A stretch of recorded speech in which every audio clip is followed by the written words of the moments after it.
Hello everyone. In this video, I will show you how to fix the sold out problem on your Shopify store when you are using AutoDS. First, log into your Shopify admin panel. Go to Products and open the product that appears as sold out on your store.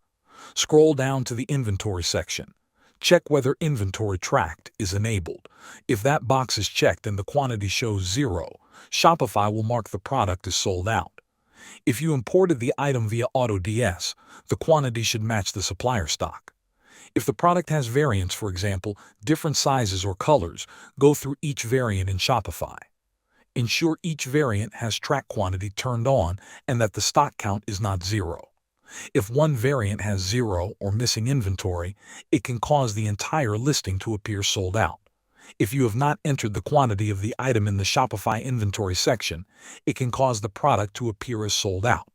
To fix this, go to Products in your Shopify admin, then open the Inventory section for the product.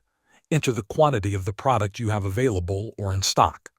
After entering the correct amount, save the changes. Now, if you visit your online store, you will see the Add to Cart option on your product instead of it showing as sold out. Thank you for watching.